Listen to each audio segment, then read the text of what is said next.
Bonjour et bienvenue au podcast Les Cousines Bouquines. C'est notre premier épisode de la saison. Pour vous référer et mieux comprendre les détails de ce nouveau titre, Ce changement. ou de ce changement, allez vous référer à la bande-annonce qui est parue il y a très peu de temps, probablement autour d'une semaine de cet épisode-là. Mais aujourd'hui, je ne veux pas prendre beaucoup plus de temps pour expliquer la raison du pourquoi c'est le premier épisode des Cousines Bouquines, mais bien plus pour t'accorder à toi, Marie-Claire. Ben, premièrement, bonjour! Allô? Je veux juste mentionner que le nom a changé, mais les cousines bouquines, c'est encore les deux mêmes filles. C'est encore les deux mêmes cousines et on bouquine, fait que tout est dans tout. Absolument, tout à fait. Merci de m'aider à faire l'animation. Absolument, nous sommes les deux mêmes cousines. Il y a eu des petits changements, mais juste mignons et pas trop déstabilisants. Pas du tout, pas du tout. Parce que tu as encore ta page Instagram. Qui est maintenant Lecto Véro depuis Oui, juillet cet été, 2023. officiel. Tout à Et fait. moi, j'ai encore la raton liseur. Et nous avons un compte commun sur Instagram, les cousines bouquines. C'est vraiment le compte référence du podcast. Du podcast, exactement. Fait que là, on s'est quand même permis de Ouais, s'expliquer un petit peu. Mais là, c'est vraiment l'intention d'y aller avec c'est quoi les Cousines Bouquines, c'est quoi ce podcast-là? Ben, c'est un podcast d'avis de lecture. Pour ce premier épisode, tu nous présentes. Ah non, juste avant de relancer, là, Ok. je me permets. Comment t'as passé ton été? T'es-tu contente? Puis, tu résumerais comment ton expérience de bulle d'été? Ah, j'ai vraiment adoré mon expérience parce que ça m'a obligée d'aller magasiner ou encore, oui, magasiner, je suis jamais obligée de magasiner, mais j'aime juste ça, d'aller, je veux dire, à la recherche de nouveaux titres, de nouveautés pour moi, là, dans mon univers BDesque, pour dire, j'étais vraiment contente de faire des nouvelles découvertes puis d'en lire plus de bandes dessinées. Alors, ça m'a obligée à cette discipline-là qui est vraiment juste le fun. Ça, c'est pas comme arrêter de manger du dessert. Ouais, non, Non. c'est ça. Et lire des bandes dessinées, c'était une belle prescription estivale. J'étais vraiment contente. Puis ça a été quand même une belle expérience pour nous deux. En tout cas, moi, j'ai trouvé Oui. ça, l'expérience de bulle d'été, fort agréable. Ça, au-delà de découvrir la BD dans tout ce qu'elle était, parce que c'est pas vrai que les BD sont toutes légères, légers. Non. En tout cas, que Non, mais c'est léger par défaut comme... mais la lecture se fait plus rapidement. Puis, ouais. je veux dire, on s'était mis dans un mode estival aussi d'enregistrement plus, moins conventionnel. Là. Comment dire? Je voulais dire léger, mais je suis tannée de dire léger. C'est ça. Puis là, il va y aller avec... pour eux. Oui. Non, c'est pas vrai. Continue n'importe quoi. Mais c'est une expérience estivale, tu sais, ouais. ça se résume bien. Mais Mais puis en plus, ben, je veux juste dire aux auditeurs que le taux d'écoute a été exceptionnellement bon. vraiment, Et puis donc, ça nous donne le goût de recommencer à la saison estivale prochaine. Merci Certain. d'avoir été à l'écoute. Mais d'ici là, soyons branchés sur le moment présent comme Oui. de certains grands philosophes ou coachs de Celui-là développement. a dit, Oui, là, c'est ça. tu sais, Oui. Ce grand philosophe a dit il faut faire notre avis lecture. Sur le livre que tu vas nous présenter aujourd'hui. Et là, je te laisse nous le présenter parce que, outre une très belle couverture, je connais rien de ce livre. Il s'agit du thé pour les fantômes. Ceux qui me suivent sur Instagram m'ont vu en faire une critique élogieuse. Alors, du thé pour les fantômes de Chris Vulicevic. Oh là là. Vulicevic. Je me suis pratiquée, puis tu vois, je me suis encore enfargée. Moi, j'aurais même pas essayé. Vulicevic. Alors, Chris Vulicevic. Avant je m'allais dire t'enfoncer, c'est un Non. peu négatif. Merci.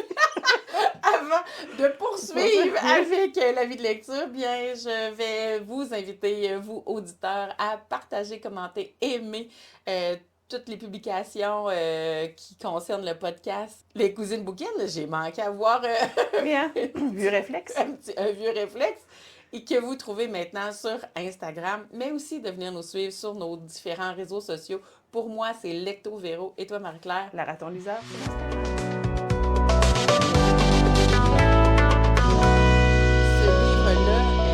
J'ai fait une petite twist. Je te parlais de t'enfoncer, mais c'est parce qu'il y a quelque chose de, tu sais, du thé pour les fantômes. Ça m'amène tout de suite dans l'univers de cet automne. Ben Ok. oui, c'est ça. Là, c'est pas là où je voulais aller, mais je trouve ça en même temps mignon. Hein, Oui, ben oui, c'est cute. Dès qu'on parle de fantômes, tu sais, si on n'est pas dans l'horrifiant, on est dans le mignon. C'est comme s'il n'y a pas d'entre-deux, hein? C'est vrai. Mais avant que tu nous présentes, tu me parlais que tu avais l'intention de présenter l'auteur. Oui, ben en fait, cette auteure-là a été découverte, alors je la renomme, Chris Vuklicevic, qui est une Française de 31 ans, a été découverte en quelle année? En 2021, si je me trompe pas, avec son premier roman, Dernier jour d'un monde oublié, et présenté dans le cadre du concours des 20 ans collection Folio SF. Alors, c'est elle qui a été la lauréate du concours. Et puis, elle a Honorée. été découverte OK. de cette façon-là. Et puis, donc, Du thé pour les fantômes, c'est son deuxième roman. Donc, cette superbe édition est publiée chez De Noël. Puis, tu sais comment, Véronique, j'aime les livres qui sont écrits dans ma langue d'origine. Oui, Donc, absolument. Quand ils puis, n'ont pas subi de traduction, ça l'amène à un autre ben, niveau de... oui, puis la plume de cet auteur-là, elle est juste superbe. Puis je mentionne que je l'ai lu et tu me Écoute. connais, je l'ai écouté en audio. Ah, pour vrai? Oui, je l'ai écouté, puis la voix de la narratrice, elle est juste à tomber sur les foufounes. C'est magnifique. J'ai souvent tendance à encenser les narrateurs, les narratrices, mais cette fois-là, non seulement la voix de la narratrice, elle est extraordinaire, mais ça convient tellement au récit, ça enrichit énormément le récit. Je t'avais parlé il y a la saison passée de... C'est quoi le livre? Planchette, non? Ah non, mais le livre qui m'avait vraiment tapé sur les nerfs. Ah, la passeuse de mots. Oui. Là, la narration, là, ça m'avait complètement fait décrocher de l'histoire. Il n'y avait rien à faire. Ça avait juste fait rempirer. Ta relation avec le livre. Ouais, mais pas dans ce cas-là, c'est le contraire. Là. La narration, elle est extraordinaire. Donc, je vous le recommande dans les deux formats. Oui, puis papier je ou me audio. permets comme animatrice de faire le lien avec le podcast, l'émission du podcast qui était à l'époque Samedi de lire. On a fait un épisode sur les livres audio. Oui. Si vous avez le goût d'aller écouter cet épisode-là, on revient un peu Pour sur... ceux qui hésitent encore à savoir est-ce que je me lance là-dedans ou pas, puis je fais une petite parenthèse, je parlais avec un bookstagrammeur, on va y arriver. Je parlais avec un bookstagrammeur, et puis on parlait d'un livre qu'on avait aimé tous les deux, puis qui était quand même très très long, puis là, lui voulait se remettre à la lecture de ce livre-là immédiatement, et puis comme c'était quand même une grosse brique à relire, là, je lui ai proposé de l'écouter à l'audio, parce qu'on peut faire deux affaires en même temps. Hein. Tu peux écouter et tu peux faire d'autres choses encore. Absolument. C'est ce qu'il a fait, il a aimé son expérience, je pense. Ah oui, moi je sais de qui tu parles. Je me permets de dire qu'ici on parle de monsieur qui a le compte des lectures hallucinées. Oui, exactement. Puis, donc, je trouve que c'est une belle façon de se replonger dans un univers qu'on a adoré à l'audio. En passant, bonjour. En passant, bonjour. Est-ce que tu veux que je te fasse le résumé de Ben oui, tu sais, de quoi ça parle? Parce qu'on a une idée de qui l'a écrit, mais c'est exactement. On parle de deux jumelles, Agonie et Félicité. C'est des beaux noms.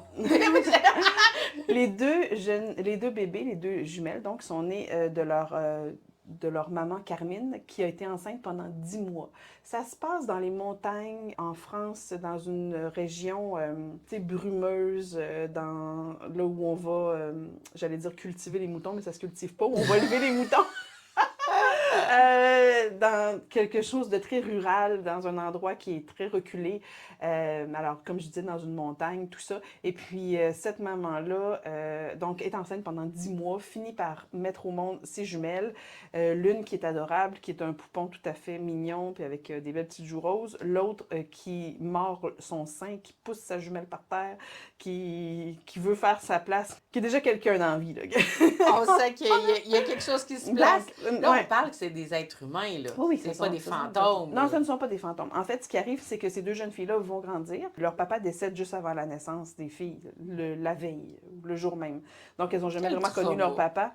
Sauf qu'elles ont quand même des pouvoirs. Oui, on parle d'humaines, mais qui ont quand même des pouvoirs. Fait que la maman, on peut comprendre qu'elle est un peu sorcière. Les deux jeunes filles le sont un petit peu à leur façon aussi. Il y en a une des deux qui va avoir comme pouvoir de pouvoir faire passer les fantômes dans l'autre monde. Parce que, écoute bien, ça, je t'en avais parlé, je pense. Oui, ça te revient, ouais, hein, c'est ça. Donc, si quelqu'un décède pendant qu'il est en train de parler et qu'il est en train de parler à quelqu'un, son fantôme ne pourra pas traverser dans l'au-delà parce que sa tâche est inachevée. Sa tâche, c'est tout simplement de finir sa phrase. Donc, la passeuse de fantôme, elle, son travail, c'est d'aller retrouver le fantôme, d'écouter ce qu'elle avait à dire, ce qu'il ou elle avait à dire, retrouver la personne à qui s'adressait le message et terminer donc la transmission du message. Et à ce moment-là, la tâche est accomplie et le fantôme peut retourner là où il y a à aller retourner. Vers le haut, vers le bas, ça y appartient. Mais On il parle doit pas avoir de du ça. travail anti-péché parce que... Ben, elle, dans le fond, elle a sa boutique. Donc, quand elle devient adulte, là, parce que là, je vous passe toute l'enfance, tout ça, puis la relation entre les deux sœurs, parce que c'est ce qui fait aussi une grande partie du roman. Là. Mais sinon, elle, plus tard, elle a sa boutique. C'est une boutique de thé. Ben, parce que oui, justement, là, si je fais le lien avec le thé, c'est ben qu'il oui. faut qu'elle boive, qu'elle fasse boire du thé aux fantômes. Elle en boit, elle aussi. La connexion se fait. Puis, différents thés vont avoir différents impacts, vont avoir différentes... vont avoir différents attributs, vont être capables de faire des, dépendamment de probablement l'âge du fantôme, tout ça, là, bon, tout ça, ça rentre en ligne de compte. Alors, elle est spécialisée en thé, donc elle a sa boutique de thé. Les gens peuvent y aller. Alors, toi, par exemple, tu perds ton cher époux et tu vas la voir dans sa boutique, tu lui expliques le cas, tout ça. Fait que vous buvez du thé, tout ça, retrouve le fantôme, être capable de refaire la connexion. Fait que c'est ça un petit peu les services qu'elle offre. Félicité, celle-là. Tandis que pour Egonie, sa vie est complètement différente parce que c'est une sorcière. Elle est laide, elle vit dans une forêt cachée, tout ça. Puis, Ah, wow. OK. Fait que ça résume un peu l'intention dans quoi le livre est déposé, oui. puis va apporter. Mais là, nous, on est vraiment focus dans notre offre comme un avis de lecture. Qu'est-ce qui fait qu'il est là, puis pourquoi tu as envie d'amener les gens ou pas à le lire? Ben pourquoi? Pour moi, ça a été un coup de cœur 5 étoiles. Premièrement, la plume, très bien écrit. S'il est mal écrit, tu l'aurais probablement pas terminé. Ouais, je l'aurais probablement pas terminé ou je l'aurais pas présenté. Mais donc, première chose, bien écrit. Deuxièmement, palpitant. Alors, le rythme est vraiment bien soutenu dans l'histoire. C'est bien découpé. On a des allers-retours dans le temps. On va un petit peu dans le temps présent. C'est contemporain dans un sens où, quand elles sont adultes, les filles, ça se passe dans les années 90, début 2000, si je ne me trompe pas. Là. Il n'y a pas de date jamais de nommer, mais on comprend qu'il y a quand elles étaient jeunes, il y a quand leur maman était jeune aussi, il y a le temps présent. Et puis, c'est un monde dans lequel leur capacité de sorcière ou de passeuse de fantômes est acceptée, mais c'est pas non plus ouvertement un monde de magie. C'est pas un univers où les gens pratiquent la magie. Okay, fait que c'est pas tout à fait c'est du fantastique, C'est mais tout comme, léger. c'est comme si eux autres, leur capacité à elles de faire ce qu'elles font, c'est accepté. Mais on va pas mettre l'emphase sur le reste de la société, mais l'histoire est vraiment focusée sur la famille. Donc, ce qui va se passer, c'est que les deux jeunes filles vont avoir leur jeunesse ensemble avec toutes les difficultés qui peuvent advenir pour l'une et pour l'autre, parce que leur maman, c'est quand même un personnage très important dans l'histoire qui a toutes sortes de difficultés au niveau de la personnalité, maladie mentale, ces choses-là. Puis OK? perdre ton papa.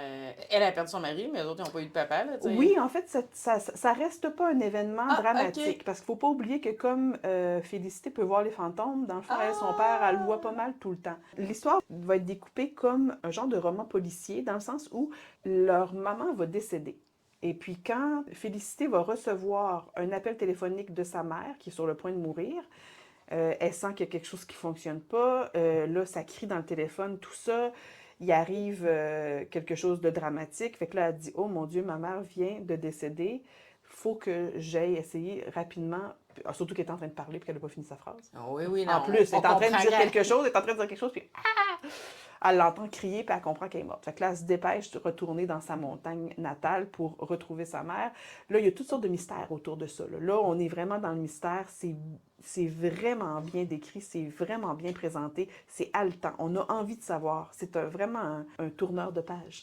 Pour utiliser l'expression francophone. T'es bonne dans le clair. On a envie vraiment de savoir comment est décédée la maman, mais au-delà de ça, qu'est-ce qui a fait en sorte que les deux sœurs ont arrêté de se voir pendant des années, doivent se rejoindre et s'unir pour découvrir le mystère. Oh. Comment leur mère est décédée, qu'est-ce qu'elle était en train de dire, à qui elle était en train de le dire, comme on dit depuis le début. Et là, il faut qu'elles fassent des recherches sur, mais qui était vraiment leur mère?